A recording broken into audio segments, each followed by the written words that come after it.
When I unboxed these, I was so excited. I wasn't actually expecting them to be rainbow coloured.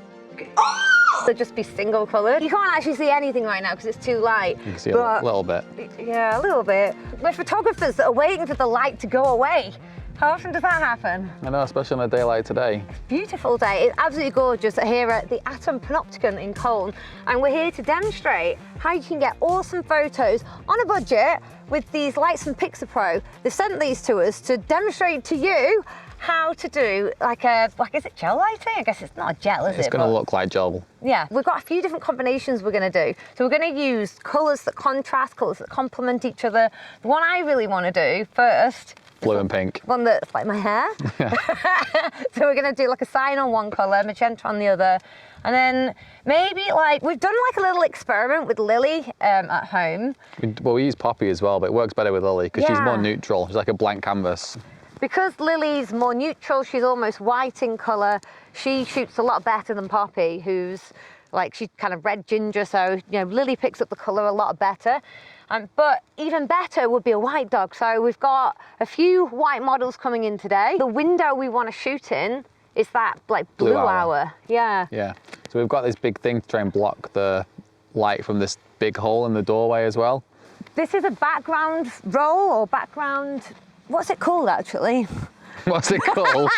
This is a collapsible background from PixaPro, but we're going to use it today to try and block out some of the light. It cuts out quite a bit when you're inside. Does it? Yeah. Just stay there, put it down. Okay. Put that side down, I'll tip this side up. You'll see what I mean. You ready? Okay. Oh yeah. And our reason for doing that is because it's all right, there's a light coming in through these little holes here, but we don't want this big entrance. I think we're going to shoot with these holes behind as well. So if there's this big opening here, we're going to get too much light coming in through this right hand side. Yeah. We want it a little bit more even. We want the dog around about here. Move, I'm not going to touch that. That's probably disgusting, got dog pee on it. But we want the dog around about here. Fortunately, our model's pretty big. She's called Luna, she's big fluffy Samoyed, and I think she'll cover this, so I can probably sit her just in front of this, get right down here. I want to get those holes in the shot here so that they're like little spherical blobs behind our dog. God, I'm great at English. Technical terms from cat. Look, it's already matches your hair. Okay. We need just to lose a lot more light. I don't think it's as much as you think though. It's only a couple of stops. So how close can we get before these come into the shot? Because that's going to make it a lot trickier later on. I think I'll have to Photoshop them out for this composition. Look how happy she is.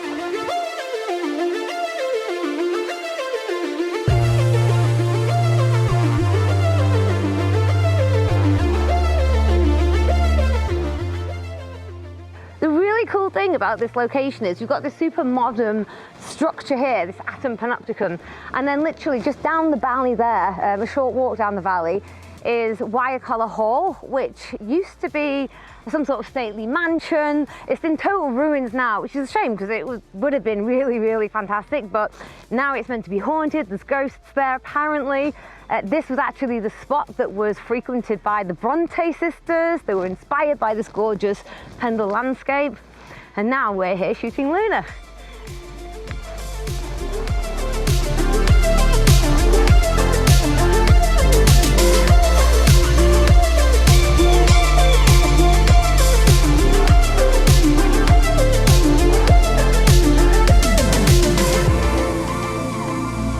We're shooting with a 60 centimetre RGB tube, and we've got two 100 centimetre RGB tubes.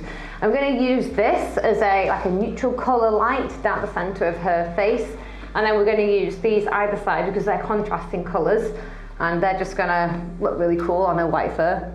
We're just getting Luna used to the lights before we start shooting, so that she's not like, oh my gosh, suddenly holding these sticks near me. It's a little bit strange. It's not normal human behaviour. This is a good time of year to do this because we get blue hour a lot longer. You know, if we were shooting this in the winter time, then we'd have about 2 minutes or something to get the shot. I'll hold her attention and you bring them up higher. Good girl. Wait there. Wait. I don't know about this between these tubes. It's a little bit strange. Yeah, we'll just do that again, but I think it's going to work. She's getting more confident Just around need them. to build her confidence up a bit, yeah. Yeah. I think we're ready to roll, Kat. good. Wait. Yeah. My settings are pretty wild. I've pushed my ISO all the way up to 5,000. But this camera can handle it, so I'm going to stay with that because I want to have a super fast shutter speed. I'm going to try doing the pour again, but with this water on the floor. I'm going to go 800th of a second. I'd normally want to shoot action at least 1,000th of a second, but you know, considering I want to try and let as much light in as possible and not push my settings, I'm going to get away with 800th of a second, and I'm shooting at f2.8. Oh, does that smell nice? Oh, you ready? Yeah. If you can ask for pour, Kat, with your hand, you're going to get better eye contact. Yeah, you're right, actually. I'm going to try laying down on my belly then, so I'm physically lower. Yeah. So I'm going to just come right down here. This is my usual position of choice. If we could get her doing that pour, that would be awesome.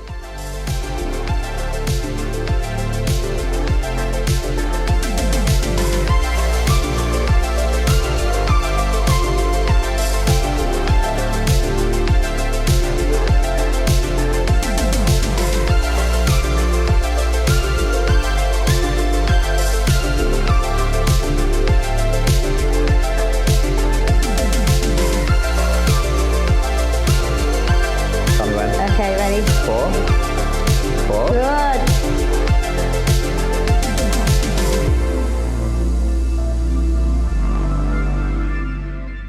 I think that went really well. Yeah, it was good. Really happy with that. I like the water on the floor. I like the way it's reflecting the lights. What were you going to say? What's the next plan? Next plan, we've got a Japanese Spitz called Kiki.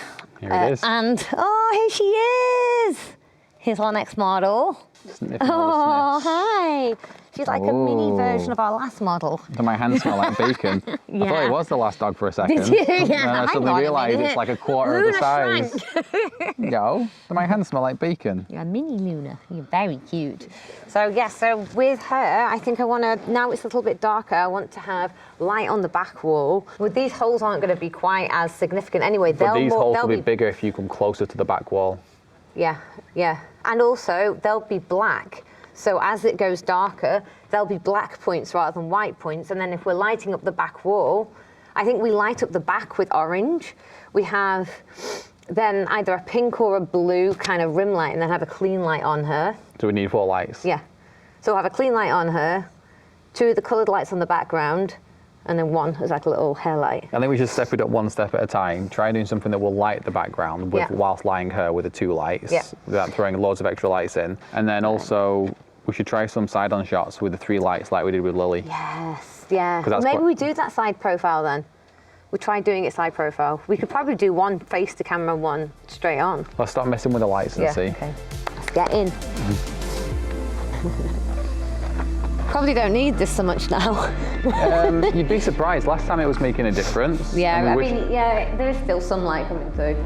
Not pitch black yet, is it? No, you can see here on the floor, Kat, where we're blocking. Yeah, yeah. Okay. This is our new way of conversing. Yeah. Oh, the catchlights in your eyes look really nice. Yeah, same. And we're just doing 2 colours and a clean white. 2 colours and then a clean white. Oh wow, how crazy is that? Because the blue transitions into pink on the orange. Look at that. Lessons in colour with Michael. Yeah. So yeah, we've got that clean strip, which isn't being caused by the blue light in your hand, right? Yeah, it is. See the blue. It's caused by my light. Take yours out. Lower that down. Oh no, it's See? still, yeah, okay. But it makes But it complements. Yeah, but it makes it look, that looks like a white light. Almost. Do you think? Maybe it's just because my jeans I think are it's blue. an optical illusion. Yeah. But it'll look quite cool, I think, as a colour combo. Yeah, I do. Rather than using a clean light, we'll try a bluer light. Blue light. Okay. All right. Let's do it. I feel like that looks stronger. Okay, well then what you want is that. If you want to if you want to create a shadow on the front of my nose, then these need to come out here. Oh, that's better, That's what you're after. Okay, brighter, that's what's changed. Have you just made them brighter? No, they are bright because they're closer to her, which means I need to bring my ISO down. Lie down. Good girl. That's looking pretty cool. We just need to get a slightly better expression out of her. 8,000 ISO right now. Let's see. Oh, good girl. Back. Oh, good girl. It's not that bad considering it's 8,000. Yeah. Oh, she looks like she's at a disco. Doesn't she? I like that with all the paws, that's awesome. It's a super moon tonight, apparently. Oh! Yeah! Moon party! This is your B-roll. It's a super moon tonight, look at it! Look cute! Super bright. Woo! Right. Dangerous. Yeah. I don't see how it's going to work. Do you not? No, because if you put a light on the ground here, that close to the wall, because of the inverse square law, it's going to be super lit here and not up here. Well, I was thinking having it like hold that there, one there, so that it's lighting there, and one and here. then lighting there. I want to do orange and pink first, like tropical. Okay, you won't get as much of a contrast with those because they'll bleed together. Let's do orange But you also and don't. cyan. So yeah, so those two colours would bleed together, but you also don't want to choose colours that cancel each other out. So if you went with green and pink, then that would make a clean light in the middle. If they're super close, colour. that is. Like it's fine if you've got it so that like one's just lighting the shadow, the hard shadow of another. Then because the shadows are hard, you're still going to get defined colour. Right. Okay. For this shot, I'm going to go for a 50. Now I'm a bit closer to the wall. That graffiti's really standing out. And I have a slightly lower aperture on this. It can go down to 1.4. These, though, I need to come out just a little bit. So basically you're shooting it like you were with a side light, but then you're filling the shadow with the blue. Yeah, yes, exactly, yeah. And, which makes sense, because shadows are cool. I got? Your model's gone. Oh, okay. Jumps out the window. Right, I'm not getting paid enough. She's on. Here she is, I can see her. See ya. Aww. Did you try and escape? Oh, she muddy. Probably found some poop to roll in. She's not anything like my dog. It's like when dogs roll in box poo and they come in all proud, like, oh, I smell great. Yeah. And you're like, oh, you stink. And they're like, what, I smell lovely. Sit. Good sit. Okay, keep them, just getting my composition. Well, oh, almost looks like a space helmet.